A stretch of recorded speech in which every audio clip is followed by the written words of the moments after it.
Hello. Well, today we're going to pick up after an extended break, picking up with Judges chapter 11. Now, if you remember when we wrapped up chapter 10 of Judges, we were in Gilead and the Ammonites were threatening attack. And the people of Gilead said, whoever will launch an attack against the Ammonites will be the head of all those living in Gilead. So we begin with chapter 11. Jetha, the Gileadite, was a mighty warrior. His father was Gilead, his mother was a prostitute, so he was a social outcast. Gilead's wife also bore him sons, and when they were grown up, they drove Jetha away. "You're not going to get any inheritance in our family," they said, "because you're the son of another woman." So Jetha fled from his brothers and settled in the land of Tob, where a group of adventurers gathered around him and followed him. So he was apparently had demonstrated leadership qualities. So he's a strong warrior and a leader, but he's been outcast by his family, the Gileads. Sometime later, when the Ammonites made war on Israel, the elders of Gilead went to get Jetha from the land of Tob. "Come," they said, "be our commander so we can fight the Ammonites." Oh, now they need him. Jetha said to them, "Didn't you hate me and drive me from my father's house? Why do you come to me now when you're in trouble?" The elders of Gilead said to him, "Nevertheless, we're turning to you now. Come with us to fight the Ammonites, and you'll be our head over all who live in Gilead." So now they're offering more than just military leadership, but an actual command of the people. Jetha answered, "Suppose you take me back to fight the Ammonites, and the Lord gives them to me. Will I really be your head?" The elders reassured him, "As God is our witness, we certainly will do as we say." So Jetha went with the elders of Gilead, and the people made him head and commander over them, and he repeated all his words before the Lord in Mizpah. Then Jetha sent messengers to the Ammonite king with the question, "What do you have against us, that you have attacked our country?" The king of the Ammonites answered Jetha's messengers, "When Israel came up out of Egypt, they took away my land from the Arnon to the Jabbok, all the way to the Jordan. Now give it back peaceably."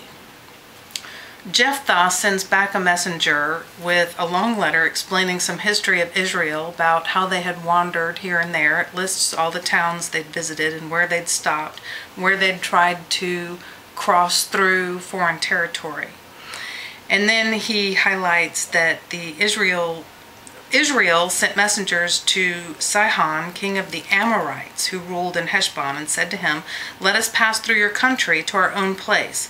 Sihon, however, did not trust Israel to pass through his territory.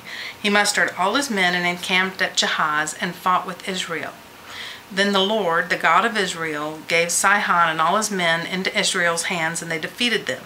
Israel took over all the land of the Amorites who lived in that country, capturing all of it from the Arnon to the Jabbok and from the desert to the Jordan, which is the area that the Ammonite king is saying belongs to him. So Jetha is pointing out that that was the Amorites, not the Ammonites. So it wasn't even their territory to start with. He continues, "Now since the Lord, the God of Israel, has driven the Amorites out before his people Israel, what right have you to take it over? Will you not take what your God, Shamash, gives you? Likewise, whatever the Lord our God has given us, we will possess." So he's saying that God has given it to the people of Israel, and in these days war is seen as a contest of deities. So he's saying, this is what our God has won on our behalf and given to us. "Are you better than Balak, son of Zippor, king of Moab? Did he ever quarrel with Israel or fight with them? For 300 years Israel occupied Heshbon, Aroer, the surrounding settlements, and all the towns along the Arnon. Why didn't you retake them during that time? I have not wronged you, but you are doing me wrong by waging war against me. Let the Lord, the judge," and here judge is capitalized, so that's very significant, "decide the dispute this day between the Israelites and the Ammonites." So he's also pointing out that Israel has long possessed the land, 300 years. The king of Ammon, however, ignored all of this. So the Spirit of the Lord came upon Jetha, and he crossed Gilead and Manasseh, passed through Mizpah of Gilead, and from there he advanced against the Ammonites. And Jetha made a vow to the Lord, "If you give the Ammonites into my hands, Whatever comes out of the door of my house to meet me when I return in triumph from the Ammonites will be the Lord's, and I will sacrifice it as a burnt offering." Then Jephthah went over to fight the Ammonites, and the Lord gave them into his hands, and he resoundingly beat them.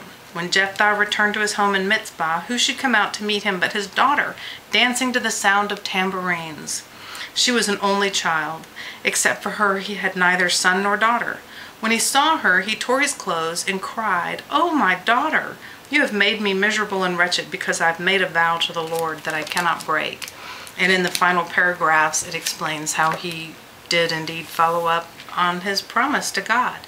So the first thought that comes to mind is, what on earth was this man thinking when he promised that the first thing that came out of his house would be sacrificed to God? That's quite a bold promise.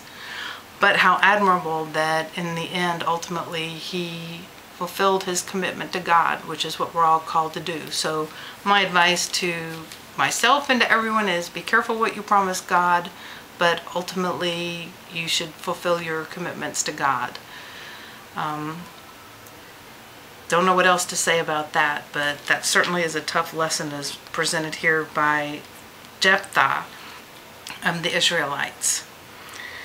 All right, well, that's enough for today. Enjoyed visiting with you, and I hope you have a blessed week. Bye.